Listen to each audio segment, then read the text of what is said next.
நமः.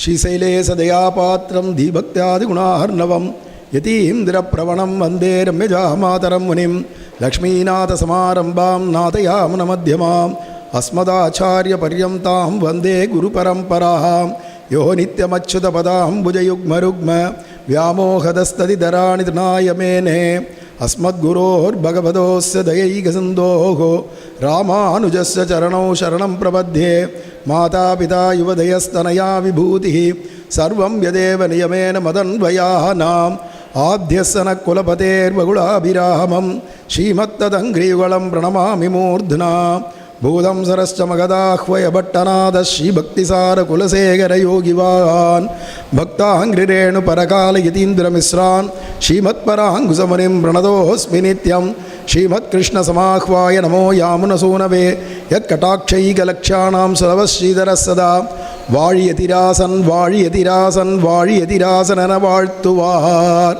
வாழியன வாழ்த்துவார் வாழியன வாழ்த்துவார் தாளினையில் தாழ்த்துவார் விண்ணோர் தலை மண்ணுயிர்கள் இங்கே மணவாள மாமுனிவன் பொன்னடியாம் செங்கமலப்போதுகளை உன்னிச்சிரத்தாலே தீண்டில் அமானவனும் நம்மை கரத்தாலே தீண்டல் கடன் கோலாகலதயா பாத்திரம் மாதுரீரமணம் பிரபும் பக்தப்பிரியம் பிரேமிகேந்திரம் ரசிகாச்சாரியமாஸ்ரயே ஆழ்வார் எம்பெருமானார் ஜீயர் திருவடிகளே சரணம் அஸ்மத் ஆச்சாரியம் திருவடிகளே சரணம் ஸ்ரீமதே ராமானுஜாய நமஹ ஸ்ரீமத் வரவரமுனியே நமஹ.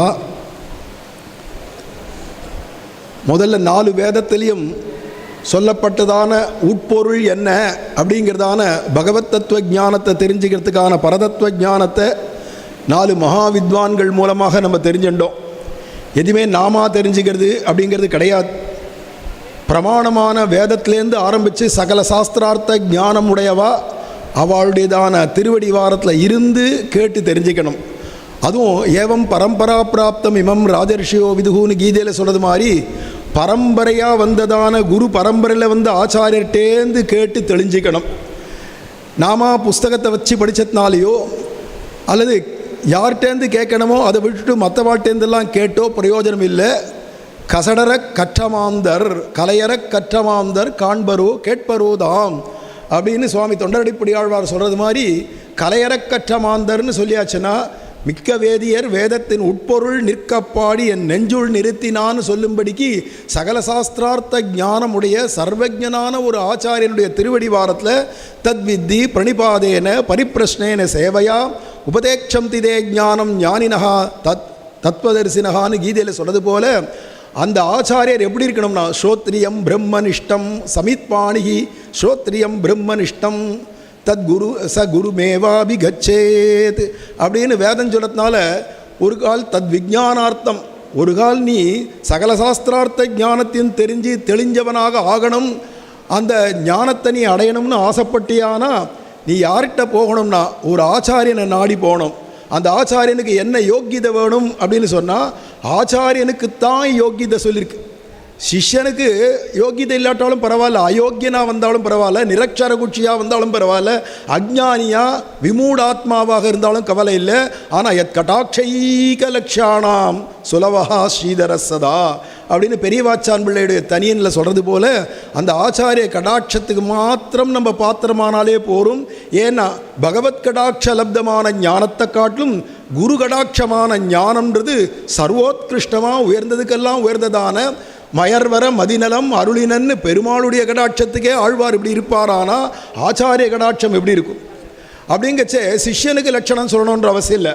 ஆச்சாரியனுக்கு தான் ஞானம் அனுஷ்டானம் இவை நன்றாகவே உடையனான குருவை அடைந்த கால் ஸ்ரோத்ரியம் பிரம்மனிஷ்டம் அப்படின்லாம் சாஸ்திரங்களில் சொன்னது போல ஞானமும் அனுஷ்டானமும் பரிபூர்த்தியாக இருக்கணும். வெறும் அனுஷ்டானம் மாத்திரமாக இல்லாத அது அனுபூதி சித்திச்சவனாக இருக்கணும். கடைசி பட்சம் சொப்பனத்திலேயாவது பகவானை கண்டவனாக இருக்கணும் ஒரு ஆச்சாரியன்னா. ஏன்னா நாரணனை கண்டேன் கனவில் மிக கண்டேன் மீண்டும் அவனை மெய்யே மிக கண்டேன்லாம் ஆழ்வார் பாடுறார். கனா கண்டேன் தோழி நான் சொப்பனத்தில் கூட எம்பெருமானுடைய தரிசனம் துர்லபத்தில் துர்லபம் அப்படிங்கச்சே அந்த எம்பெருமானையோ அல்லது பூர்வாச்சாரியர்களையோ சொப்பனத்தில் பார்த்த ஒரு ஆச்சாரியராக இருக்கணும். ஏன்னா ஆச்சாரிய கிருபை அப்படி தெள்ளத்தெளிவாக இருக்கிறவன் வாயால் நம்ம அவரை அடிபணிஞ்சு கைங்கரியம் பண்ணிட்டு அவருக்கு கைங்கரியம் பண்ணிகிட்டே இருக்கச்சே அவள் வந்து ஏன்டா இப்படி கைங்கரியம் பண்ணிகிட்டே இருக்க, உனக்கு என்னடா வேணும், எதுக்காக என் காலையே சுற்றின்னு இருக்க, என் திருவடி வாரத்தையே சுற்றி சுற்றி வரையே, உனக்கு என்ன வேணும் அப்படின்னு கேட்கச்சே அதை மாதிரி ஆச்சாரியர் நம்மளை பார்த்து எப்போ கேட்பார் அப்படின்னு இவன் எதிர்பார்த்து பிரஷ்ன கால பிரதீட்சா அப்படின்னு அந்த காலத்தை எதிர்பார்த்துட்டு காலம் பிரதீட்சன்னு விமத்சரஹா அப்படிங்கிறது போல் அப்படியே கைகூச்ச வண்ணமாக காத்துன்னு இருக்கணும் சேவை பண்ணிகிட்டே. அப்போ அந்த ஆச்சாரியன் என்ன பண்ணுவான்னா, உனக்கு என்ன கேள்வி இருக்குது, உனக்கு என்ன பிரச்சனம் இருக்குது, உனக்கு என்ன சந்தேகம் இருக்குது, நீ என்ன தெளிஞ்சிக்கணும் அப்படிங்கிறதெல்லாம் இவங்கிட்ட கேட்க மாட்டார். ஆச்சாரியனே சர்வஜனாக இருக்கிறதுனால இவனுக்கு ஹிருதயத்தில் வரக்கூடியதான வித்தியதே ஹிருதய கிரந்திகி சித்தியந்தே சர்வ சம்சயாகான்னு எல்லா சம்சயங்களும் அவராக போக்கிடுவார். நீ கேட்டு தெளிஞ்சிக்க வேண்டிய அவசியம் இருக்காது. ஞானம் அனுஷ்டானம் பூர்ணமாக இருக்கிற ஆச்சாரிட்ட அவராக பார்த்து உன் ஹிருதயத்தில் கடாட்சத்தினாலேயே எல்லா சம்சயங்களையும் போக்கி விடுவார், பொசுக்கி விடுவார். அப்படின்னு இருக்கக்கூடிய ஒரு ஆச்சாரியன் அதான் நன்றாகவே உடையனான குருவை அப்படின்னு மணவாள மாமுனிகள் சொல்கிறார். ஞானமும் அனுஷ்டானமும் நன்றாகவேன்னு சொன்னால் அனுபூதி சித்திச்சவனான ஆச்சாரியராக இருக்கணும். ஞானம் இருந்து அனுஷ்டானம் இல்லைனாலும் பிரயோஜனம் இல்லை, அனுஷ்டானம் இருந்து ஞானம் இல்லைனாலும் பிரயோஜனம் இல்லை, ரெண்டும் இருந்தும் கடைசியில் அனுபவம் அவருக்கே ஏற்படலைனாலும் பிரயோஜனம் இல்லை. இது அத்தனையிலையும் பூர்ணமாக இருந்தாலும் ஆனால் குருவோ தீனவத்சலாகான்னு சிஷ்யன்கிட்ட பரம வாத்சல்யம் உடையவனாக பரம காருணிகனாக அருள்கண்டீர் இவ்வுலகினில் மிக்கதே அப்படின்னு மதுரகவி ஆழ்வார் பாடுறார். எங்கள் ஆச்சாரியுடைய கிருபைக்கு சமம் பகவானுடைய கிருபையோ பிராட்டி கிருபையோ கூட வராது. அதான் மிக்கதே அப்படின்னு ஏவகாரத்தினால சொல்கிறாருங்க. அப்பேற்பட்டதான ஒரு ஆச்சாரியுடையதான திருவடி வாரத்தில் கீழே இருந்து கேட்டு தெளிய வேண்டிய விஷயங்கள், அதான் மெத்த படித்த மிக படித்ததான கலையறக்கற்ற மாந்தர்களான பலவேறு மகான்கள், பலவேறு பண்டிதர்கள், வித்வான்கள் அத்தனை பேருமா வந்து ஆரம்பத்துலேருந்து 2 நாளாக பேசின்னு இருக்கிறத நம்ம கேட்குறோம். அதில் சதுர்வேதத்தில் சொல்லப்பட்டதான பரபிரம்மம் யார் அப்படிங்கிறத முதல்ல அனுபவித்தோம்.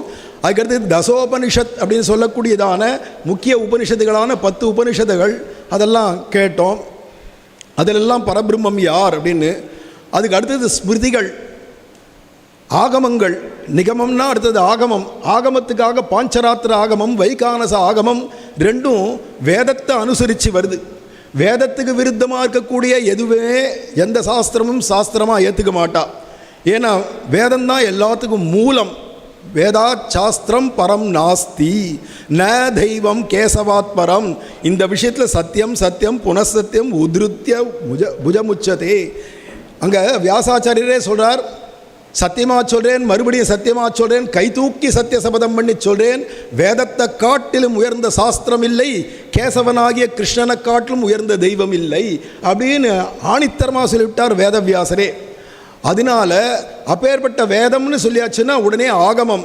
எந்த ஒரு ஆகமம் வேதத்துக்கு அனுசரிச்சிருக்கோ அந்த ஆகமத்தை தான் நம்ம ஏற்றுக்க முடியும். அப்படி இருக்கிற ஆகமம் 2 தான் உலகத்திலேயே. அது எப்பேற்பட்டவாளான ஒரு கால் வைதீகாலாக இருந்தாலும் ஆனால் இந்த 2 ஆகமத்தை தான் ஏற்றுக்க முடியும். ஏன்னா இது வைதீகம், மிச்சதெல்லாம் அவைதீகம். எதிரான பாஞ்சராத்திர வைகானச ஆகமங்கள் மட்டும்தான். அதை தவிர தேவதாந்தரங்கள் விஷயத்தில் பலவேறு ஆகமம்னு எழுதி வச்சதெல்லாம் அது வேதத்துக்கு ஒத்துக்கலை. ஏன்னா தேவதாந்தரத்துக்கு பரத்துவம் சொல்கிறது அப்படிங்கிறதுனாலேயே அதை ஏற்றுக்க மாட்டா. பரம வைதிகாலாம் சங்கரரோ மத்வரோ ராமானுஜரோ போன்ற யாருமே ஏற்றுக்க மாட்டா மற்ற ஆகமங்களையோ. சகஸ்ரநாமம்னு சொன்னாலும் விஷ்ணு சகஸ்ரநாமம் ஒண்டிதான், அதுக்கு பேரே வெறும் சகஸ்ரநாமம் தான். தேவோ நாம சகஸ்ரவான் அப்படின்னு மகாபாரதம் சொல்கிறதுனால இன்னொரு சகஸ்நாமங்கள்லாம் 1000 பின்னாடி தோன்றினது தான். ஒரு காலத்து எத்தனை தேவதைகளுக்கு எத்தனை விதமான சகஸ்நாமங்கள். அது மட்டும் இல்லை, சில பேர் அவளுக்கு தோன்றின சித்தர்கள் இவாள்லாம் முனிவர்கள்னு அவளே பேரை கொடுத்து பட்டம் கொடுத்து அவளுக்கு சகஸ்நாமம் உள்பட எழுதியிருப்பா. அதெல்லாம் கூட ஏற்றுக்க மாட்டா. பரம வைதிகாள் பரம பிராமணிகளாக இருக்கிறவாள்லாம் எதை ஏற்றுப்பாடானா விஷ்ணு சகஸ்நாமத்தை தான் ஏற்றுப்பா. அதனால் அப்பேற்பட்ட நிகமம் ஆகமம் 2த்துக்கும் முடிச்சுட்டு அதுக்கு அடுத்தது வரக்கூடியதான உபனிஷத்துகள் போன்றவைகளுக்கு முடிச்சுண்டு பாஞ்சராத்திர வைகானச ஆகமங்கள்லாம் முடித்து அதுக்கு அடுத்தது வந்தது எதிரான இதிகாசங்கள், அப்புறம் புராணங்கள். அப்படிங்கச்சே அதில் சாத்விக புராணங்கள்லேயே சொல்லப்பட்டதில் பிரதானமான 2 புராணம் எடுத்துட்டு பேசினார் நேற்று விஜயராகவ சுவாமி. அதில் வந்து காருட புராணமும் அதுக்கடுத்தது வராக புராணம், இந்த 2 புராணத்துலேருந்து எடுத்து நேற்று விஷ்ணு பரத்வ மகாத்மியத்தை சொல்லிட்டு போனார். அதுக்கு அடுத்தது என்னடனா நிகமம் ஆகமம் அதிலே நிகமத்திலேயே உபனிஷதங்கள் எல்லாம் முடிஞ்சாச்சு, ஆகமங்கள் முடிஞ்சாச்சு. அதெல்லாம் முடிச்சுட்டே வந்தால் இதிகாச புராணங்களுக்கு அடுத்தது 4000 திவ்ய பிரபந்தம். ஏன்னா கிரமேண வரணும். இதுக்கப்புறமா தான் சங்க இலக்கியங்கள் கூட எடுத்துப்பா. ஏன் சங்க இலக்கியங்களை பின்னாடி தள்ளுறோம் அப்படின்னா, ஆழ்வார்கள் 5000 வருஷத்துக்கு முன்னாடி இருந்தா, சங்கப்புலவர்களும் அப்புறமா தான் ஏற்பட்டவா. திருவள்ளுவர் கூட 2000 வருஷத்துக்கு முன்னாடி தான். கம்பநாட்டாழ்வான் கூட ஒரு 1500 வருஷத்துக்கு முன்னாடி தான். அதுக்கு முன்னாடி இருந்ததான பரிபாடல் போன்றவைகளோ ஐம்பெரும் காவியங்களோ இதெல்லாம் முன்னாடியே வந்துடுத்து. ஆனால் அத்தனைக்கும் முன்னாடி கலவு பவிஷ்யந்தி நாராயண பராயணாக, அதுவும் கிருதாதிஷு பிரஜாராஜன்னு கலாவிச்சந்தி சம்பவம் கலவு பவிஷ்யந்தி நாராயண பராயணாகான்னு சுகபிரம்மே ஸ்ரீமத் பாகவத புராணத்தில் ஏகாதச ஸ்கந்தத்தில் கரபாஜன யோகீஸ்வரர் முகேன சுகபிரம்மம் சொல்கிற வார்த்தை இது. அப்போது கலவு பவிஷ்யந்தி நாராயண பராயணாக. அதுக்கு முன்னாடி ஒரு ஆச்சரியம், கிருதாதி யுகங்களில் எந்தெந்த மகாத்மாக்கள்லாம் தோன்றினாலோ அவள்லாம் கலியுகத்தை அவதாரம் பண்ணணும்னு ஆசைப்பட்டு வரா. ஏன்னா இந்த கலியுகம் சாது அப்படின்னு வியாசரே சொல்கிறார். எதனாலன்னா மற்ற யுகங்களில் பரபிரம்மம் யாருன்னு தெரிஞ்சின்றாளா, அல்லது ஒரு கால் அவனை ஆராதனம் பண்ணுற விதம், அவனை அடையிறதுக்கான விதங்கள்லாம் கடுமையாக இருந்தது ரொம்ப. ஏன்னா அதனால தான் அப்போல்லாம் பிரம்ம விசாரம் கடைசியில் அதுவே விசாரம்னு எடுத்து இப்படியே ஜென்மா பூரா பிரம்ம விசாரம், பிரம்மம் எதுனா போய் தபசு பண்ணி தெரிஞ்சுக்கோ, நீ போய் தபசு பண்ணி இன்னைக்கு காலத்தில் யாராவது தபசுக்கு அர்த்தம் தெரியுமா? முதல்ல தபசுக்கு அர்த்தம் புரியாதவா. ஏன்னா தான் ஊன் வாட தவம் செய்ய வேண்டான்னுட்டார் ஆழ்வார்களாம். தபசெல்லாம் பண்ணி பிரயோஜனம் இல்லைப்பா. நாகம் வேதகி ந தபசா எல்லாம் கிடைக்க மாட்டான் பகவான். நீ கொணான்னு ஏதோ பண்ணத்துக்கெல்லாம் பகவான் கிடைக்க மாட்டான். அன்பிலன்றி ஆழியானை ஆவர்கான வல்லரே, பிரேமைக்கு தான் கிடைப்பான். அந்த பிரேமையும் நமக்கே சொரூப லட்சணமாகவே உள்ளே இருக்குது. அந்த பிரேமையை மேலும் மேலும் இந்த அஜ்ஞானமான அழுக்கு நீங்கி இந்த பிரேமையானது பிரகர்ஷமாக ஆகணமான பிரேம பிரகர்ஷாவதிம் ஆத்மவந்தம் பிதாமகம் நாதமுனிம் விலோக்கியன்னு ஆள வந்தார் சொல்கிறார். அப்படி பிரேம பிரகர்ஷமாகிய பொங்கிண்டு வர பிரேமையினுடைய ஒரு எல்லை சுவாமி நாதமுனிகள் அப்படின்னு சொன்னால், அவளுடைய பிரேமை எப்படி வரும் அப்படின்னா, பகவானுடைய திருநாமத்தை சொல்ல சொல்ல சொல்ல சொல்ல தன்னால் அந்த பிரேமமானது அகண்டாகாரமாக போகும் அப்படின்லாம் சொல்லியிருக்கிறதுனால அதுக்கு பகவான் கிடைப்பானே தவிர, எட்டினோடு இரண்டனும் கயிற்றினால் மனந்தனை கட்டினார். எட்டோட ஒரு ரெண்டுன்னு ஒரு கயிறு இருக்குது, அதால் கிருஷ்ணனை போட்டு கட்ட முடியும்னார். என்ன 8ஓட 2ன்னா புரியலையே, ஒருவேளை அஷ்டாட்சரம் துவயமந்திரத்தை சொல்கிறதோ அப்படின்னா அதுவும் ஒரு வியாக்கியானம். மற்றொன்று என்னன்னா 8ஓட 2 10, 10னா பிரேம பற்றுதல், பற்றுடை அடியவர்க்கு எளியவன்றோம் இல்லையா, பற்றுதல். அந்த பற்றுக்கு கிடைக்கக்கூடிய பெருமான் அந்த ஒரு கயிறால் தான் கட்ட முடியும். அதுதான் கண்ணினுன் சிறுத்தாம்பினால் கட்டுண்ண பண்ணிய பெருமான். இப்போ ஏற்பட்ட ஒரு ஆச்சரியமானது, நீ ஒரு கால் தபசு பண்ணுறேன், யாகம் பண்ணுறேன், யோகம் பண்ணுறேன், ஜபம் பண்ணுறேன், எதை வேணா நீ பண்ணு, கொணான்னு பண்ணிட்டு இருக்கலாம். பிரேம வரணுமேப்பா, கண்ணா அப்படின்னு கூப்பிட தெரியணுமே. கிருஷ்ணா நன்னா தான் இருக்கு, மறுபடி சொன்னால் நன்னா தான் இருக்கு. ஆனால் அப்படியே கிசுனா மதுரமாக கூப்பிட கற்றுக்கணும். கண்ணா, கண்ணையா, கண்ணா குட்டின்னு எப்படி ஆய்ச்சி ஆகிய எங்கள் அம்மா ஆய்ச்சி பல்காலும் என் புத்திரன் கோவிந்தன் அப்படி, என் புள்ள கோவிந்தன், எனக்கு என்னுடையதான வத்சன் கோவிந்தன் அப்படின்னு எப்படி அவள் கொஞ்சி கொஞ்சி குலாவிப்பாளோ அந்த கொஞ்சுதலுக்கும் அந்த பிரேமைக்கும் தான் கண்ணன் கட்டுப்பட்டானே தவிர இன்னொருத்தருக்கு கிடைக்கலையே. யாகம் யோகம் விரதம் தபசு போன்றவைகள்லாம் எத்தனை பண்ணினாலோ ஊழிதோர் ஊழி தவம் செய்தார் வெள்கி நிற்ப, வெக்கிச்சு போகிற அவளுக்கெல்லாம் கிடைக்க மாட்டேங்கிறான். என்ன தவம் செய்தனேன்னு சொல்கிற யசோதைக்கு கிடைச்சான் அப்படின்னு சொன்னால், யசோதைக்கு அதுவும் தொல்லை இன்பத்து இறுதி கண்டாளேன்னார். இந்த சாஸ்திரங்கள்லாம் வேதாந்தங்கள்லாம் உச்சியில் எந்த ஒரு ஆனந்தமயா ஆனந்தோ பிரம்மே திவ்யஜானாத் அப்படின்லாம் சொல்கிறதோ அந்த ஆனந்தத்தினுடைய ஒரு எல்லையை கண்டவள் யாருடானா யசோதை அப்படின்லாம் சொல்கிறா இல்லையா. பெரியாழ்வாருடைய பாசுரம். அப்பேற்பட்டதான எல்லையை கண்ட அவர்கள் ஆழ்வார்கள். அந்த ஆழ்வார்கள்லாம் எங்கடானா கிருதாதிஷு பிரஜாயராஜன். இந்த கலியில் திருநாமத்தை சொன்னால் போரும், அவனை சரணம்னு ஆச்சாரியர் முகேன அடைஞ்சுட்டு அவனுடைய நாமத்தை சொல்லிட்டு முடிஞ்ச அளவுக்கு கைங்கரியங்களை பண்ணிட்டு இந்த மாதிரி காலக்ஷேபங்களை கேட்டுண்டு இப்படியே பொழுதுபோக்கின்னு இருந்தோமானா வைகுந்தத்திலிருந்து தள்ளுவார் உண்டோ, வைகுந்தத்திலேருந்து யாராவது தள்ளிவிடுவாளான்னா நம்மளை இல்லை. ஒரு கால் உனக்கு இன்னும் அந்த பக்குவம் வரலடா, இன்னும் 10 கோடி ஜென்மம் இருக்குண்ணா, இருந்துட்டு போகிறோமே, எத்திர எத்திர மம ஜென்ம கர்மபிகி நாரகேத பரமே பதேதவன்னு சொல்லும்படியா எனக்கு எங்கே வேணா ஜென்மாவை கொடு, ஆனால் எந்த இடத்துல போனாலும் வைகும் நின் சிந்தையிலும் மற்ற இனிதோ நீ அவருக்கு வைகுந்தம் என்றருளும் வான் அப்படின்னு நம்மாழ்வாரே கேட்குறார். ஆமாம் ஆமாம், உனக்கு இருந்து தெரிஞ்சு எதிரானா ஒரு பலனை கொடுறா, உத்தம பலனை கொடுறான்னா வைகுண்டத்தில் கொண்டு போய் உட்கார வைப்பேன். வைகுண்டத்தில் போனால் என்ன பண்ணுவோம்னா ஏதத் சாமகாயன் ஆஸ்தே ஹா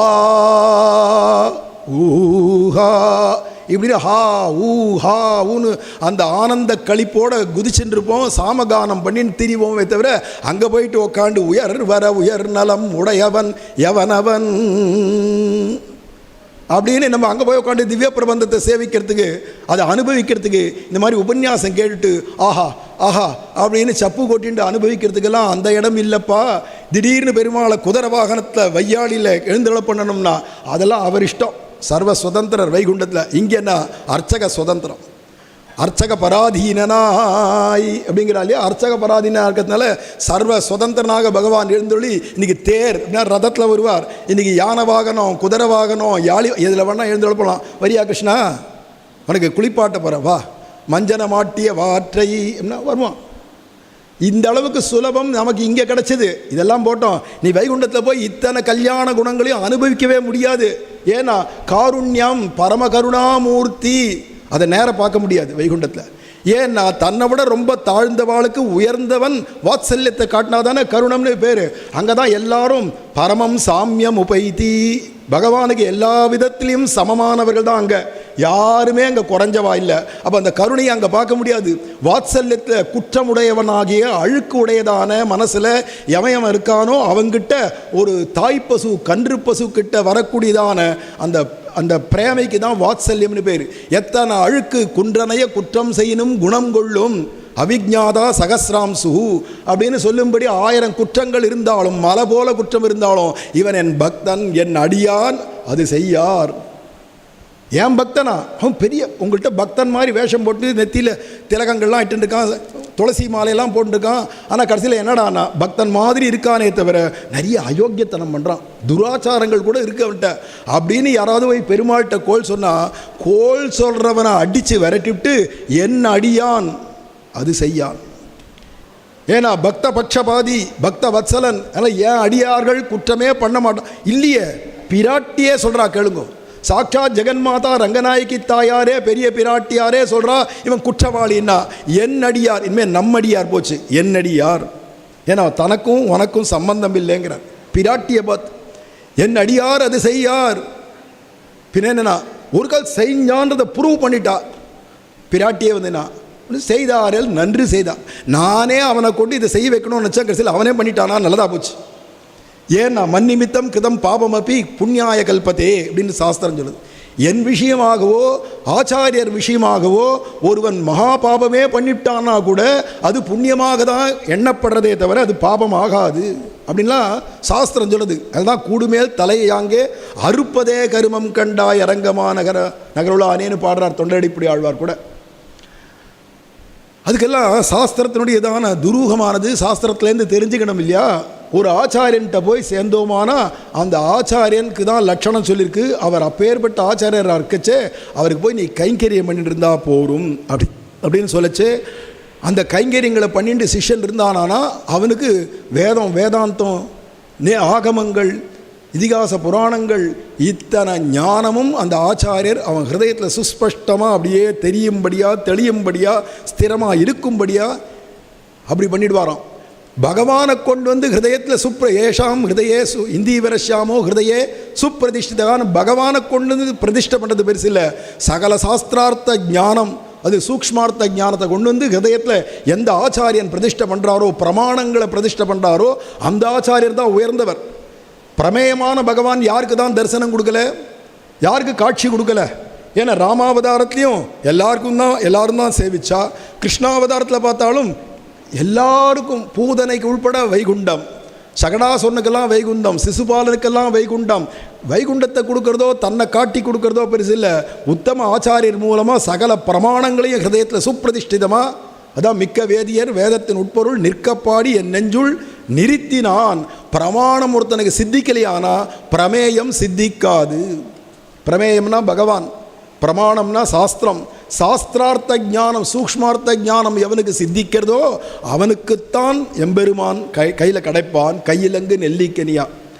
அப்படிங்கிறதுனால ஆழ்வார்கள்லாம் கலியுகத்தில் ஸ்ரீமன் நாராயணனே பரபிரம்மம். உலகத்தில் 33 கோடி தெய்வங்கள் இருந்தாலும் அவெல்லாம் தெய்வங்கள், ஆனால் தேவாதி தேவன் இல்லை ஒருத்தர் கூட. தெய்வநாயகன், தேவாதிராஜன் அப்படிலாம் சொல்கிறோம் இல்லையா? ஏன்னா தெய்வங்களுக்கும் நமக்கெல்லாம் தெய்வங்கள் வசத்தியாக இருக்கலாம், ஆனால் அந்த தெய்வங்களுக்கு எல்லாம் தேவாதி தேவன் பரமபுருஷன் தான் வசத்தி. மனுஷருக்கு தேவர் போல தேவர்க்கும் தேவாவோ அப்படின்னு ஆழ்வார் சொல்கிறார் இல்லையா? மனுஷாளுக்கு தேவாலை கண்டாலே அடே அப்பான்னு இருக்கும், ஆனால் அந்த தெய்வங்களால் மனசுக்கும் ஒரு கால அவளுக்கும் வாக்குக்கும் அப்பாற்பட்டவன். யதோ வாச்சோ நிவர்த்தம் தே ஹப்ராப்ய மனசா சஹா அப்படின்னு சொல்லக்கூடியதாக இருக்கிறதுனால அதே ஆழ்வார் சொல்கிறார், சிந்தைக்கும் கோச்சரம் அல்லன், உன் சிந்தனைக்கும் எட்டாதவன்பா, ஆனால் சிந்தனைக்கும் கிடைப்பான்பா. சிந்தனைக்கும் அப்பாற்பட்டவன் என யாரும் ஓர் நிலைமையன் என அறிவு அரிய எம்பெருமான், யாரும் ஓர் நிலைமையன் என அறிவெளிய எம்பெருமான். ரொம்ப துர்லபம், ஆனால் ரொம்ப சுலபம். 2 விதமாக அடுத்தடுத்த வரியில் சொல்கிறார் சுவாமி நம்மாழ்வார். ரொம்ப துர்லபம் யாருக்குடானா பிறர்களுக்கு அறிய வித்தகன்றது வேற ஒரு சாதனாந்தரத்தை பண்ணியோ வேற ஒரு தேவதாந்தரத்தை பற்றினவனுக்கோ அவனுக்கெல்லாம் இந்த பகவானுடையதான ஸ்வரூப ரூப குண விபூதி ஐஸ்வர்யங்களை தெரிஞ்சிக்க முடியாது. ஆனால் யார் ஒருவன் அவனை ஆச்சாரிய முகேன சரணாகதி பண்ணிட்டானோ பகவான் கிருபையினாலேயே தன்னுடையதான சகலத்தையும் காட்டி கொடுப்பான்.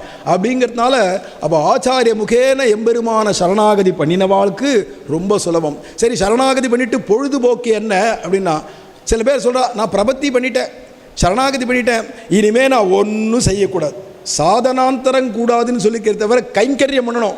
கர்மம் கைங்கரியத்திலே புகும்னார் பிள்ளைலோகாச்சாரியர். நீ கர்மா கர்மான்னு எதெல்லாம் சாஸ்திரம் சொல்லிருக்கோ அதெல்லாம் கைங்கரிய ரூபம், எல்லாம் கைங்கரிய புத்தியா செய். தற்குருஷ்வ மதர்ப்பணம், எல்லாம் எனக்கு அர்ப்பணமாக நீ செய் அப்படின்னு இருக்கிறதுனால அப்போ நமக்கும் கர்மா உண்டு. நாமும் நம் பாவைக்கு நமக்கு கூட சிலவைகள்லாம் உண்டு செய்ய வேண்டியது. அது நம்பாவைக்கு செய்யும் கிரிசைகள், கிரியைகள்னு அர்த்தம். கேளீரோ அப்படிங்கிறாலையே ஆண்டாலும் நமக்கும் சிலதெல்லாம் செய்யணும். எதிராக செய்யணும், என்ன செய்யணும்னா பொழுதுபோக்காக செய்யணும். எது பொழுதுபோக்குடானா இங்கே திருமழிசைப்பிரான் சொல்லித்தரார் நமக்கு. தெரித்தெழுதி வாசித்தும் கேட்டும் வணங்கி வழிபட்டும் பூசித்தும் போக்கினேன் போது. பொழுது எப்படி போக்கணும்னா பஞ்சகால பாராயணர்கள் இருமுப்பொழுதேத்தினார். இருமுப்பொழுது அப்படின்னா 5 பொழுது. பஞ்சகால பாராயணர்களான வைஷ்ணவர்கள் எப்படி பொழுது போக்குவானா, கொஞ்ச நாள் உட்காந்து எழுதுவா, ஸ்ரீமதே ராமானுஜாய நமஹா, ஸ்ரீமதே ராமானுஜாய நமஹா, இல்லை ராமராம் அப்படின்னு எழுதுவா. அதுக்கப்புறமா என்னடானா இல்லை கிரந்தங்களையே எழுதுவா. தெரித்தெழுதி வாசித்தும், அப்புறமா என்னடானா கிரந்த பாராயணங்கள் பண்ணுவா. வாசித்தும் கேட்டும் இப்படி காலக்ஷேபம் கேட்டுண்டு பொழுது போக்குவா. கேட்டும் வழிபட்டும் பூசித்தும் போக்கினேன். வழிபாடுகள் கோவிலில் போய் எம்பெருமான சேவிக்கிறது, பூஜிக்கிறதுனா ஆற்றுல திருவாராதனம் பண்ணுறது போன்றவைகள்லாம் நமக்கு கர்த்தவியம். இப்படி தான் பொழுது போக்கணும். ஏன்னா நான் சரணாகதி பண்ணியாச்சுன்னு ஆச்சாரியர் சொல்லிட்டார், உனக்கு பண்ணி வச்சுட்டேன்டா, உனக்கு வைகுண்டம் கிடச்சிரும். சரி, ஆச்சாரியன் பார்த்து சரணாகதி பண்ணி வச்சுட்டார், ஆனால் நீ எதையுமே சாதனைகள் செய்யக்கூடாதுனா சாதன புத்தியாக செய்யும் அவையும் சர்வதர்மான் பரித்தேஜன்றார்.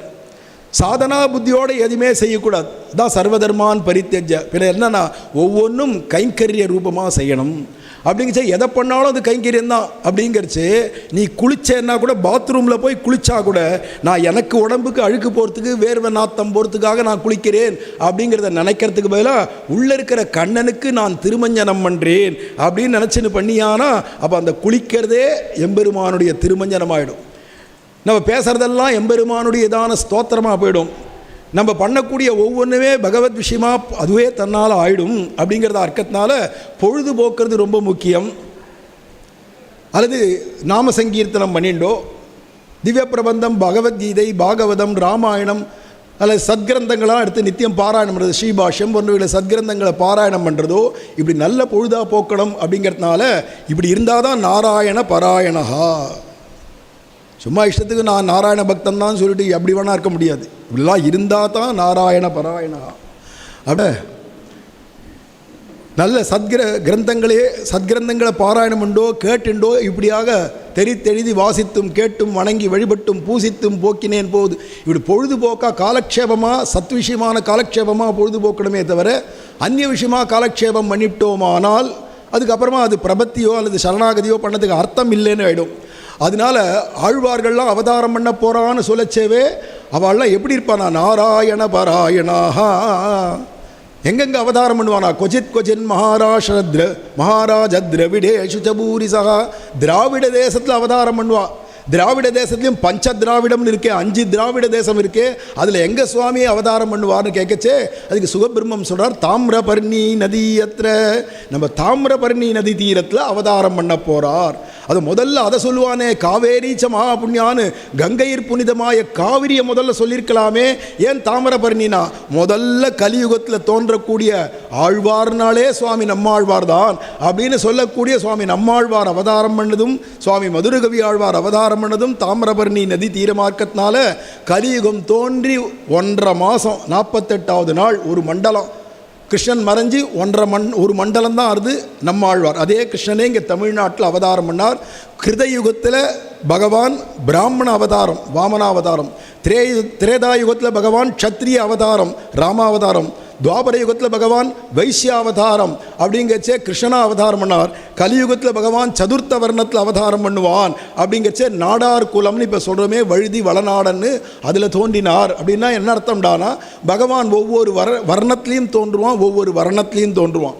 அப்படிங்கிறதுனால கிருத்தே பகவான் சுக்லஹான்றதுலேருந்து ஆரம்பித்து அந்த கலர் இன்னென்ன யுகத்தில் இன்னென்ன கலர் இன்னென்ன வர்ணம் அப்படின்னா பிராமண க்ஷத்திரிய வைசிய சதுர்த்தன் எல்லாத்திலுமே பகவான் அவதாரம் பண்ணுறான். அப்படிங்கிறச்ச என்னென்ற யோனியுமாய் பிறந்தாய் எமையோர் தலைவா அப்படின்னார் நம்மாழ்வார். எல்லா யோனிகள்லையும் பகவத் அவதாரம் உண்டு. அதுதான் பகூனிமே வெதிதானி ஜன்மானி தவச்சார்ஜுனான்னு, உனக்கும் நிறைய ஜென்மா எடுத்துறா அர்ஜுனா, எனக்கும் நிறைய.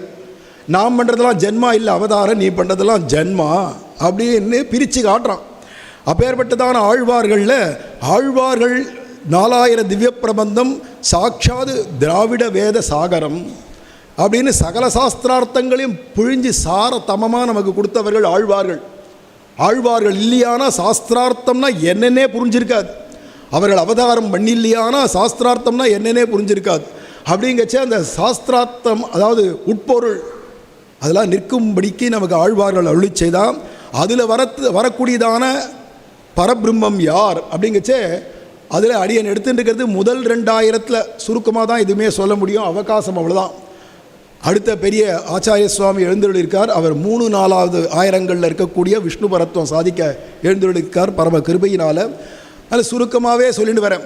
இந்த முதல் 1000 அப்படின்னு எடுத்துட்டோமானா திருப்பல்லாண்டும் பெரியாழ்வார் திருமொழியும், அதுக்கடுத்து நாச்சியார் அருளி செய்த திருப்பாவையும், அதுக்கடுத்து நாச்சியார் திருமொழியும், அதுக்கடுத்து குலசேகர பெருமாள் அருளி செய்த பெருமாள் திருமொழி, அதுக்கு அடுத்தது திருமழிசையாப்பிரான் அருளி செய்ததான திருச்சந்த விருத்தம், அதுக்கு அடுத்தது தொண்டரடிப்படி ஆழ்வார் அருளி செய்ததான திருமாலை, அப்புறம் திருப்பள்ளி எழுச்சி, அப்புறம் அமலநாதிபிரான் திருப்பானாழ்வார் அருளி செய்தது, அப்புறம் மதுரகவி ஆழ்வார் அருளி செய்ததான கண்ணினுன் சிறுத்தாம்பு.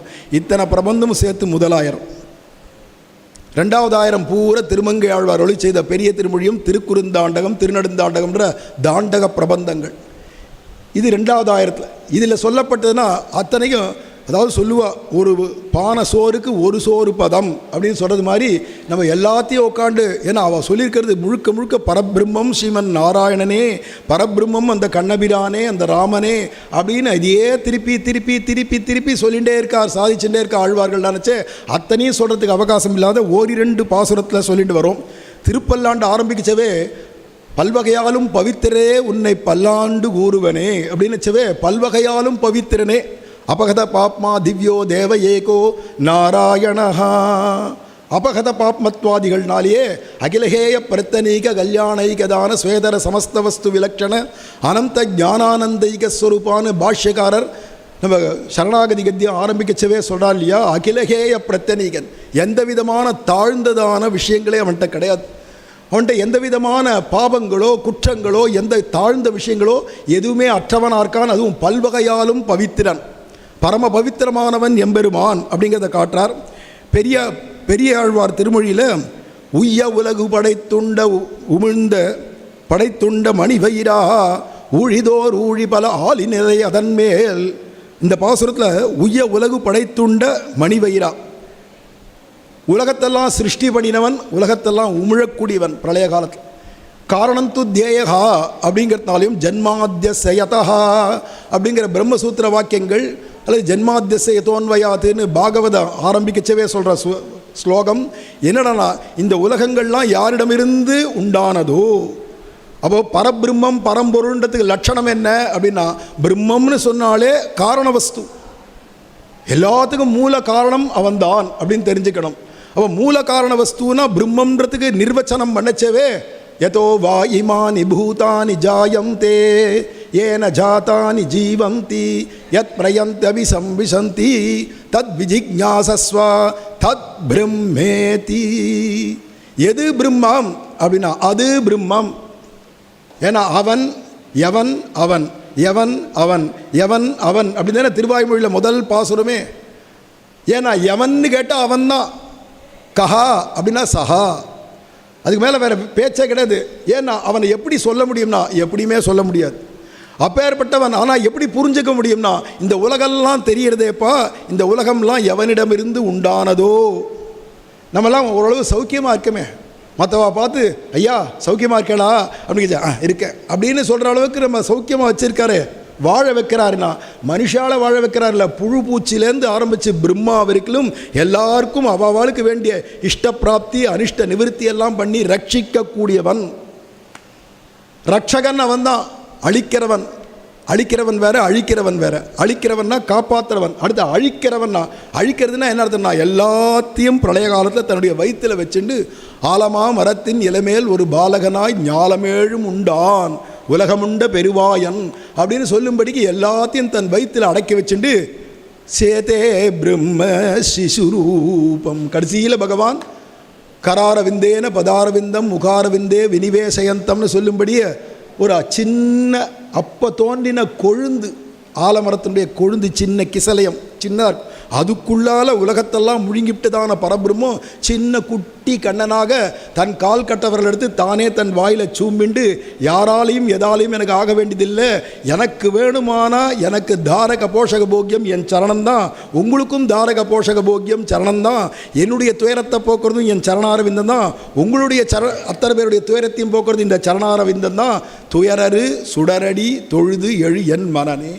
அந்த திருவடி கட்டவரல் எடுத்து தானே சூம்பின்னு படுத்துருக்கான்றதுனால இவனே அந்த பரபிரம்மம். பிரம்மன்ற வார்த்தைக்கு அர்த்தத்தை தான் சொல்கிறார். உய்ய உலகு படைத்துண்ட மணிவயிரா, ஊழிதோர் ஊழி பல ஆளிலை அதல் மேல். ஒவ்வொரு ஊழி காலத்திலையும் ஆளிலையில் படுத்துட்டுருக்கான அர்த்தம், உலகத்தை முழுங்குறான், திருப்பி சிருஷ்டி பண்ணுறான்.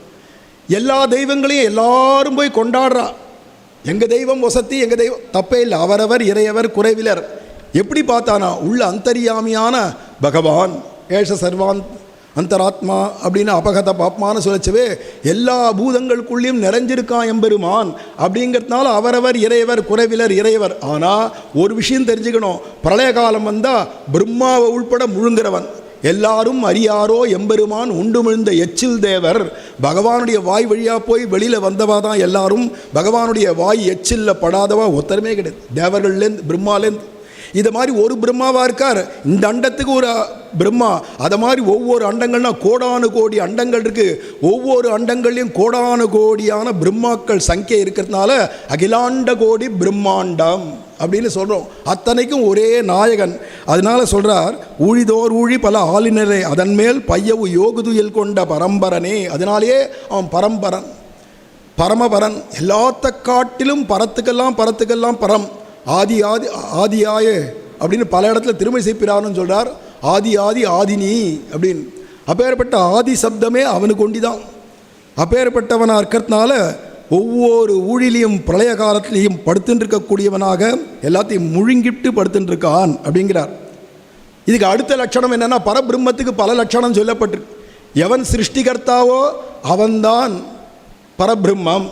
ரெண்டாவது லட்சணம்னா, எவனுக்கு கண்ணெல்லாம் தாமரை இதழ் போல் இருக்கோ அவன் பரபிரம்மம் அப்படின்னு சாந்தோக்கிய உபனிஷத்து தஸ்யதா கப்பியாசம் புண்டரீகமேவ மக்ஷினி. அது சுவாமி பெரியாழ்வார் இங்கே அடுத்த வரி அந்த பாசுரத்திலே காட்டுறார். பங்கைய நீழ்நயனத்து அஞ்சன மேனியனே. அப்படி தாமரை கண்ணனா எவன் இருக்கானோ அவன்தான் பரபிரம்மன்ற லட்சணம். நாற்றத்துழாய்முடி நாராயணன் எவனுக்கு துளசி மாலாதரனா இருக்கானோ அவன் பரபிரம்மம். எவன் மார்பில் மகாலட்சுமி இருக்காளோ அவன் பரபிரம்மம். கஷீஷிய பரமசத்வ சமாசயக்கா. அங்கே கஷீஷ்யா திருவுக்கும் திருவாகிய செல்வா தெய்வத்துக்கரசே அப்படின்லாம் திருமங்கை ஆழ்வாரும் பாடுறது போல. அப்போ மார்பில் மகாலட்சுமி இல்லையானா அந்த தெய்வத்தால் நமக்கு ஆக வேண்டியதே இல்லை. அதில் திருவில்லா தேவரை தேரேன் மின் தேவு அப்படின்னு சொல்கிறார் இல்லையா. யாருடைய மார்பில் மகாலட்சுமி இல்லையோ அந்த தெய்வத்தால் நமக்கு ஆக வேண்டியது என்ன? ஏன்னா மங்கள தேவதையான மகாலட்சுமி மார்பில் இல்லையானா அப்போ அந்த தெய்வத்தால் மங்களத்தை செய்ய முடியாது. மங்களம் எதிரானா மோட்சம், மோட்சத்தை தருணமான மோட்சமிச்சே ஜனார்தனாதுன்னு இருக்கிறதுனால. அது மட்டும் இல்லாத ஒற்றை விடையனும் நான்முகனும் உன்னை அறியா பெருமையோனே முற்ற உலகெல்லாம் நீயேயாகி மூன்றெழுத்தாய முதல்வனேயோ. இங்கே ஒற்றை விடையனும் அப்படிங்கிறதுனால சிவபெருமானை சொல்கிறார். நான்முகனும் அப்படிங்கிறதுனால பிரம்மாவை சொல்கிறார். யாரும் புரிஞ்சிக்க முடியாது எம்பெருமானை. சுவாமி ராமானுஜர் கூட கத்தியத்தில் சொல்கிறார், சனக விதி சிவாதிபர் அபி அச்சிந்திய சுபாவ ஐஸ்வர்யி. சனகாதிகள் ரிஷிகளில் சனகாதிகள் எல்லாருக்காட்டிலும் பூர்வேஷாமப்பி பூர்வஜாகான்னு எல்லாருக்கும் முந்தி தோன்றினவர்கள் அப்படிங்கச்சே அந்த சனகாதிகளாக இருக்கட்டும் பிரம்மா சிவனாக இருக்கட்டும் யாராலையும் இவ நித்திய சூரிகளையே புரிஞ்சிக்க முடியாது. வைகுண்டத்தை பார்த்தவாளே இல்லை வாழலாம் அப்படிங்கச்சே. அப்போ யார் பரபிரம்மம் அப்படிங்கிறத காட்டாருங்க. இந்த நான்முகனாக இருக்கட்டும் சிவபெருமானாக இருக்கட்டும் உன்னை அறியா பெருமையோனை யாராலையும் ஒன்றை இதமித்தம்னு நிர்ணயம் பண்ணும்படிக்கு தெரிஞ்சிக்க முடியாத விஷயம். முற்ற உலகெல்லாம் நீயே ஆகி, அது மட்டும் இல்லை எல்லா உலகத்திலையும் நமோஸ்தனந்தாய சகசிரமூர்த்தியே நம்ம அந்தர்யாமியாக ததனு பிரவிஷ்ய அப்படின்னு எல்லாத்துலையும் அனுப்பிரவேசித்து அந்தர் பகிஷ்டதத் சர்வம் வியாபிய நாராயணஸ்திதா உடல் மிசை உயிரென கரந்தெங்கும் பரந்துளன் எங்குமுளன் கண்ணன் அப்படிங்கிறது மாதிரி எல்லா இடத்துலையும் வியாபிச்சிருக்கிறதுனாலேயே வியாபகசீலனாக இருக்கிறதுனாலேயே அவனுக்கு விஷ்ணுன்னே பேர். எல்லா இடத்துலையும் வாசம் பண்ணுறதுனாலேயே வாசுதேவன்னு பேர் அப்படிங்கிறத இங்கே காட்டுறார். இதெல்லாம் பெரியாழ்வார் காட்டார். அது மட்டும் இல்லை, மூன்றெழுத்தாய முதல்வனேயோ யோ வேதாதோஸ்வர புரோக்தவ் அப்படிங்கிறதான அந்த ரிக்கில் கடைசியில் அந்த ஒரே ஒரு எழுத்தோடு சொல்லக்கூடியதான வேதத்தினுடைய மூலமான பிரணவஸ்வரூபன் ஸ்ரீமன் நாராயணன். அவர் ரக்ஷணேன்ற தாதுவினால அகாரம் ஸ்ரீமன் நாராயணனை குறிக்கிறது ரக்ஷகனாக இருக்கிறதுனால. அப்பேற்பட்டதான மூன்றெழுத்தாய முதல்வனேயோ அப்படிங்கிறார். அதனாலேயே இவன் முதல்வன். இதெல்லாம் பெரியாழ்வார் பட்டர் வீரானாக இருக்கிறதுனால வேதக்கோனாக இருக்கிறதுனால நிர்ணயம் பண்ணிகிட்டே வரார் அப்படின்னு. கண்ணா நான்முகனை படைத்தானே காரணா கரியாய், நீ தான் காரணவஸ்து, பிரம்மா தான் எல்லாரையும் சிருஷ்டிகர்த்தான்னு நினைக்கிறோம். அவர் உள்ளே உட்காந்து ஸ்ரீமன் நாராயணன் தான் படைக்கிறான். ருத்ரன் தான் சம்மாரகர்த்தான்னு நினைக்கிறோம். ருத்ரன் உள்ள உட்காந்து எம்பெருமான் தான் தனி சம்மாரம் பண்ணுறான். தானே ஸ்வயம் விஷ்ணுவாக இருந்து காக்கிறான். அதெல்லாம் பின்னாடி திருமங்கேழ்வார் சொல்கிறார், மூவரில் முன் முதல்வன். பிரம்மா விஷ்ணு சிவன் சொன்னால் கூட அதையும் காட்டு முன் முதல்வன் யாருடனா திருமாலிருஞ்சோலையில் இருக்கிற அழகர். எல்லாருக்கும் முன் முதல்வனாக இருக்கக்கூடியவன் அப்படிங்கிறார். மேலும் மோட்சமிச்சே ஜனார்தனாத்னு சொல்லும்படிக்கு மோட்சத்தை தரவல்லவன் யார் அப்படின்னா முகுந்தன்னு பேர். முக்தின் ததாத்தின்றதான் இதை சொல்லச்சவே எரித்து கொடியுடையானும் பிரமனும் இந்திரியனும் மற்றும் ஒருத்தரும் இப்பிறவி என்னும் நோய்க்கு மருந்தறிவாரும் இல்லை மருத்துவனான் என்ற மாமணிவண்ணா மறுபிறவி தவிர திருத்தீரு நம்ம திருமாலிருஞ்சோலை அழகரை பாடுறார் சுவாமி பெரியாழ்வார். பிரம்மாவாக இருக்கட்டும் சிவனாக இருக்கட்டும் இந்திரனாக இருக்கட்டும் இவா 3 பேரை மட்டும் எடுத்து சொல்கிறார். ஏன்னா இவா 3 பேராலேயே முடியலன்னா அப்புறம் யாரால் முடியும்? சப்ரம்மா சசிவசேந்திரசோக்ஷர பரமஸ்வராட் இங்கே சொல்லச்சேவே பிரம்மா சிவன் இந்திரன் எடுக்கிறார். இந்த பிரம்மா சிவன் இந்திரன் யாருக்கும் இந்த பிறவி என்னும் நோய்க்கு மருந்தறிவாரும் இல்லை. இந்த ஜனன மரணத்திலேருந்து நம்மளை முக்தி கொடுக்கறதுக்கான சக்தி, அதுக்கு வேண்டிய மருந்து, இது ஒரு வியாதி, பிறக்கிறதும் சாகிறதும் பிறக்கிறதும் இந்த வியாதியிலேருந்து நம்மளை நீக்கிறதுக்கு, இந்த வியாதியை போக்குறதுக்கான மருந்து பிரம்மாட்டியும் இல்லை, சிவன்ட்டியும் இல்லை, இந்திரன்ட்டியும் இல்லைன்னுச்சே மற்ற எந்த தெய்வங்கள்ட்டையும் இல்லை. பின்ன யாருடானா வைத்தியோ நாராயணோ ஹரிஹி அப்படின்னு சொல்லும்படியாக மருத்துவனான் என்ற மாமணி வண்ணன். இவன் தான் மருத்துவன். அவனே பேஷஜம் பிஷக், அவனே மருத்துவனாகவும் இருக்கான், அவனே மருந்தாகவும் இருக்கான், எல்லாரையும் கரையேற்ற வல்லவனாக இருக்கான். அப்படிங்கிறது தான் யாருக்கும் தெரியாததான் இந்த ஔஷதம் இவருக்கு மட்டுமே தெரியும் அப்படிங்கிறார். பறவையேறு பரமபுருடா. அடுத்து என்னடா பறவையேறு பரமபுருஷான்றதுனாலேயே கருட வாகனன், இது ஒரு லட்சணம். யார் ஒருவர் கருடனை வாகனமாக வச்சுருக்காரோ அவர் பரபிரம்மம். அப்படிங்கச்சே கருட வாகனன்னு சொன்னால் என்ன அர்த்தம்னா சந்தோமயேன கருடேனேன்னு பாகவதன் சொல்கிறது. சதுர்வேதந்தான் கருடாழ்வார். அந்த கருடாழ்வார் யாரை ஏந்திண்டு வராரோ அவன்தான் வேதவேத்யன். அப்போ வேதத்தில் சொன்னப்பட்டதான வேத முதல்வன் நான்மறையின் பொருளே அப்படிங்கிறதான சதுர்வேத ஸ்வரூபனாக இருக்கக்கூடியவன். வேதைஷ்ட சர்வைகி அகமேவ வேத்தியகான்னு சொல்லக்கூடிய ஒரு வஸ்து யாருடானா சாட்சாத் ஸ்ரீமன் நாராயணன் ஒருத்தனாக இருக்கிறதுனால அவனை காட்டி கொடுக்கறது வேதம். அந்த வேதம்தான் கருடாழ்வார். அப்போ கோவிலெல்லாம் போனால் கருட சேவை சேவிக்கிறது ரொம்ப முக்கியம்னா காரணம் என்னென்னா வேதமாகிய கருடன் வேதவேத்யன், வேதத்தில் சொன்ன பரபிரம்மம் இவன்தான் அப்படின்னு காட்டி கொடுக்கறது மட்டும் இல்லை, ரெண்டு கையால் சரணத்தை பகவானுடைய சரணத்தை ஏந்திண்டு. ஆனால் கருடன் நம்மளை பார்க்க மாட்டார், அப்படி மேலே இருக்கிற பகவானை பார்ப்பார். ஏன் அப்படின்னா எல்லா சன்னதிலையும் பார்க்கலாம், கருடாழ்வார் மேலே பார்த்துட்டு இருப்பார், நம்மளை பார்க்க மாட்டார்.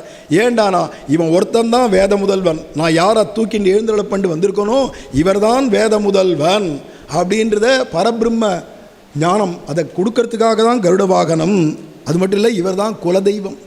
எல்லாரும் அவளுக்கு ஒரு பெண் தெய்வம், ஒரு ஆண் தெய்வம், இவர் தான் குலதெய்வம், அவர் தான் குலதெய்வம்னு சொல்கிறாலே தவிர, ஆனால் பெரியாழ்வார் சொல்கிறார் எம்மனா என் குலதெய்வமே என்னுடைய நாயகனேன்னு திருவேங்கடமுடையான சொல்கிறார். காரணம் புராணங்களில் வியாசர் சொல்லச்சவே ஸ்ரீ வெங்கடேசா குலதெய்வமாசீத்து. எல்லா உலகத்தில் இருக்கிற அத்தனை மக்களுக்கும் ஒரே குலதெய்வம் திருவேங்கடமுடையான் ஒருத்தன் தான் அப்படிங்கிறது புராண சித்தமாக இருக்கிறதுனால, மேலும் வேதவற்பேன்னு சொல்கிறதுனால வேதத்திலேயே சொல்லப்பட்டது, ரிக் வேதத்திலேயே சொல்லப்பட்ட பெருமை திருவேங்கடம் அதனுடைய பெருமையாக இருக்கிறதுனால அப்பேற்பட்டதான எம்பெருமான் திருவேங்கடமுடையான் ஒருவன் தான் குலதெய்வம். அவன் தான் எல்லாரையும் கட்டி ஆளக்கூடிய நாயகன் அப்படிங்கிறதுலாம் சித்தமாக சொல்கிறார். வெள்ளத்தரவில் துயிலமர்ந்த வித்தினைன்னு ஆண்டாள் சொல்கிறதுனால பீஜாய ஆதி புருஷாய அப்படின்னு கஜேந்திர ஸ்தோத்திரத்தில் வருது இல்லையா. எல்லா அகிலாண்ட கோடி பிரம்மாண்டமான இந்த பெரிய மரம் உண்டாகணுமானா அதுக்கு விதை எங்கே இருக்குன்னா பொதுவாக விதை கீழே இருக்கும் பூமியில், அதுலேருந்து உண்டான மரம் மேல் நோக்கி இருக்கும். ஆனால் இங்கே என்னடா தலைகீழே இருக்குது. ஊர்தமூல மத சாகம் அஸ்வத்தம் பிராகுரவ்யம் அப்படின்னு கீதையில் கண்ணன் சொல்கிறான். இந்த அகிலாண்ட கோடி பிரம்மாண்டமாகிய இந்த பெரிய மரம் விதை எங்கே இருக்குடானா மேலே இருக்குது. விருட்சம் அந்த மரம் எங்கே இருக்குடா கீழ் நோக்கி இருக்குது அப்படின்னார். இந்த அகிலாண்ட கோடி பிரம்மாண்டமாகிய இந்த மரத்துக்கு வெள்ளத்தரவில் துயிலமர்ந்த வித்து விதை யாருடானா ஸ்ரீமன் நாராயணன் தான், பார்க்கடல் நாதன் தான் அப்படிங்கிறத ஸ்ரீ ஆண்டாளும் காட்டுறா. இன்னொன்று துளசி மாலாதரனா எவன் இருக்கானோ அவன்தான் பரபிரம்மன்ற அடுத்த லட்சணத்துக்கு நாற்றத்துழாய் முடி நாராயணன் இப்படியாக பல இடங்களில் பாடுறான். பங்கைய கண்ணானை பாடங்கிறதுனால சாந்தோக்கிய உபனிஷத்தில் கண்ணை சொல்கிறதே இப்படியாக வரிசையாக ஆண்டாளாக இருக்கட்டும். இம்மைக்கும் ஏழு பிறவிக்கும் பற்றாவான் நம்மை உடையவன் நாராயணன் அப்படின்னு சொல்கிறா இல்லையா. அந்த நம்பியாகிய பரிபூர்ணமான ஸ்ரீமன் நாராயணன் அவன்தான் நம்மை உடையவன், நமக்கெல்லாம் சுவாமி, நம்ம அவனுக்கு ஸ்வம் சொத்து. நாராயண சப்தார்த்தத்தை ஸ்ரீ ஆண்டாள் இங்கே காண்பிச்சுட்டு போகிறா அப்படின்னு. மேலும் 33 அமரருக்கு முன் சென்று கப்பம் தவிர்க்கும் கலியேன்னு சொல்லும்படியா 33 கோடி பேருக்கு தலைவர்கள் 33 பேர்.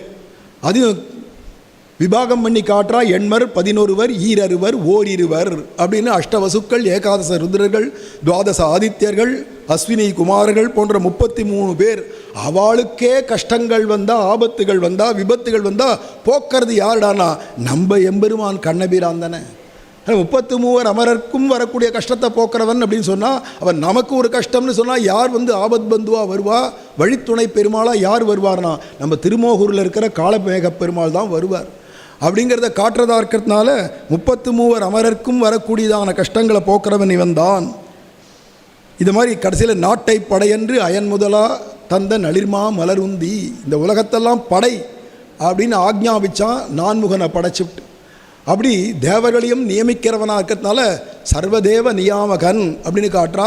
இதை மாதிரி எடுத்துட்டோமான அன்று சராச்சரங்களை வைகுந்தத்தேற்றி அப்படின்னு ராமாவதாரத்தில் சராச்சரங்களையும் புல் எறும்பு ஆதி ஒன்றின்றிய புற்பா முதலா புல்லெரும்பு ஆதி ஒன்றின்றியன்னு சகல சராச்சரத்தையும், அதாவது சேதனங்களையும் உயிருள்ளது உயிரற்றது எல்லாத்துக்கும் வைகுண்டத்தை கொடுக்கறதுக்குன்னே எழுந்தொழி இருக்கக்கூடியவன் மோட்சப்பிரதன் அப்படிங்கிறத சொல்லிட்டு போகிறார் சுவாமி பெருமாள் திருமொழியில் குலசேகர பெருமாள்.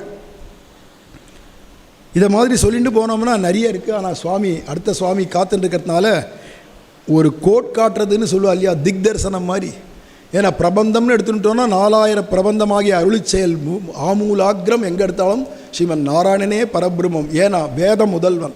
வேதம் எப்படி சொல்கிறதோ அதுதான் ஆழ்வார்கள் அப்படியே பாசுரமாக நமக்கு புரியிற பாஷையில் அருளி செய்தார் அப்படின்றதுனால அதில் ஏதோ முதல் 2000ன்னு எடுத்துட்டோமே தவிர இப்போ சுவாமி கூட அப்படி தான். அடுத்த சுவாமியும் 3000 4000லேருந்து பரபிரம்மம் நிர்ணயம் பண்ணணும்னா எத்தனை பாசுரம் இருக்குது, எவ்வளோ திருவாய்மொழியில் எப்படி கொட்டி கொடுத்துருக்கார். அதெல்லாம் அத்தனைக்கும் சுவாமிக்கு இத்தினூண்டு அவகாசத்தில் அவ்வளவும் சொல்லணும்னா முடியுமான்னா பகவானாலேயே முடியாது. தாம் தம் பெருமை அறியார்னு சொல்லும்படிக்கு அந்த பெருமானே வந்தாலும் நான் உட்காந்து விஷ்ணு பரத்வத்தை 2000 3000ன்னு எதையோ கணக்கை சொல்லிவிட்டு அதுலேருந்து சொல்கிறேன்னு ஒரு 3/4 மணி நேரத்தில் சொல்ல உட்காண்டா அவன் ஜென்ம ஜென்மமாக உட்காண்டாலே அவனாலே சொல்ல முடியாது. ஆழ்வார் எம்பெருமானார் ஜீயர் திருவடிகளே சரணம். அஸ்மத் ஆச்சாரியம் திருவடிகளே சரணம்.